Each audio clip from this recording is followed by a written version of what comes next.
You don't even have to try to learn in Mr. Hughes' class, it just kind of happens. He cares a lot.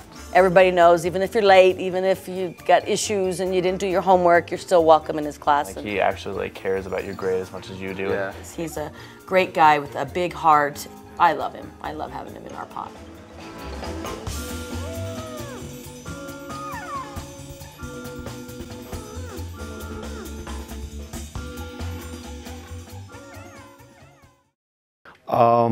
I love history.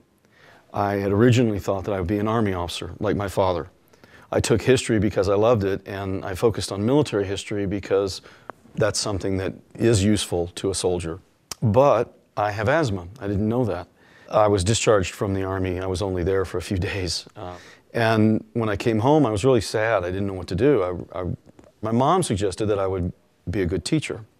That was because I was always talking about history and always reading about history. I took a chance. I wasn't sure that I would make a good teacher because I really hadn't enjoyed school. I didn't really like high school. I went back and got my teaching certificate. And when I became a history teacher, I realized that this was the right thing for me. I enjoyed it, I loved it, and I've loved it ever since. I made a friend at Thomas Jefferson High School, where I was the librarian, because I couldn't find a job as a history teacher. The assistant principal is named Anne Greenfield. She moved on, as principals do, to bigger and better challenges. I bumped into her one day at a conference, and she asked me if I was happy in what I was doing. And I told her, yeah, not so much. You know, I wanted to teach history. And she said, well, how would you like to come to work at the Denver School of the Arts?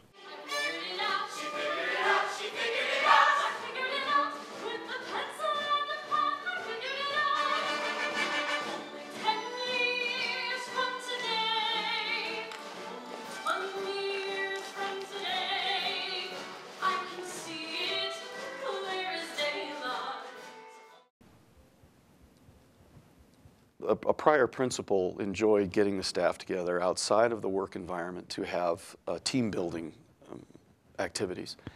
And at one point, the team building activity was to think of a quote that expressed what we at DSA do. What we want is for you to dance in your art form, but to be successful in the 9-to-5 world. And so it came to me, this idea of we dance in our art, but we walk in the world. And Patty, the principal, Miss Bippas, liked it and put it on the magnet.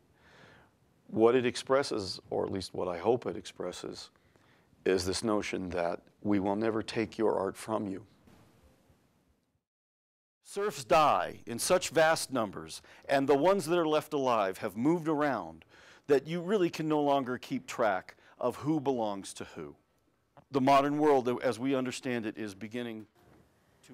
Mr. Hughes and I came to DSA together. He was 2 rooms down from me. I think Mr. Hughes is a well-liked teacher because he is so accommodating. If you need any way that he can help you so that you feel good about social studies and Civil War and anything that he teaches, then he'll do what he can to make you feel good about it. So, and he's really good at that, at making sure that everybody knows, even if you're late, even if you got issues and you didn't do your homework, you're still welcome in his class and sit and do his big maps or listen to his stories or whatever he has going on for that day.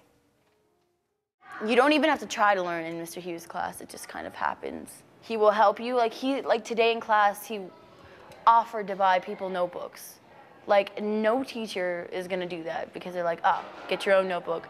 But Mr. Hughes is different. Like, he's gonna be there to help you when you need to get help. He has one son, Fox. Fox is a great kid, and Mr. Hughes is the best dad. He does everything for him. He is great with Fox, and Mr. Hughes is Fox's hero. You could tell when he's around him that he just, that's my dad, and just thinks he's the greatest. With Mr. Hughes, I think it's also about storytelling. He goes into the classroom and he tells stories. He makes history intriguing, puzzling, fun to find out about. Perhaps some people would criticize him for too much lecture, but that's his way of getting those stories across to students. When I was in high school, what I enjoyed more than anything else were the stories that my teacher would tell me about people. And so for me, What I try to find are the stories about people. In some cases it's difficult because there's not always a figure or a picture that you can point to, but I try to bring story and character and individuals as much as possible into what I share.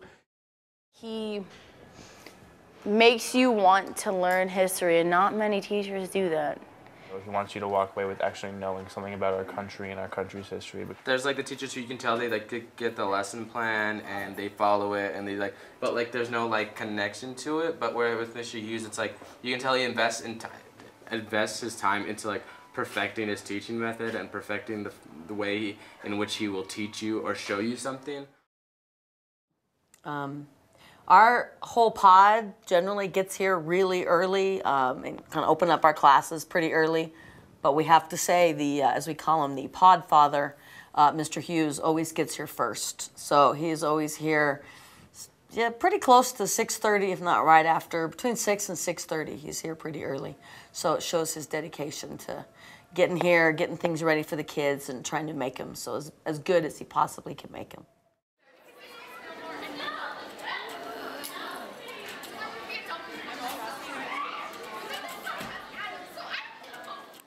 Because this is something else. I mean, I love it here. I have the best job in the world. I wouldn't trade it for anything. The students are the real key to my success, if I've had any success at all. This community of young people are capable, expressive, they care for the most part, 99% of them. They care about their grade, they care about learning.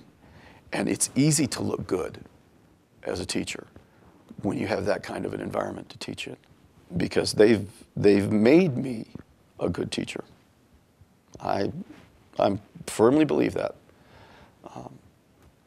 So that's my feeling about if I've had any success in this profession, it's because of them.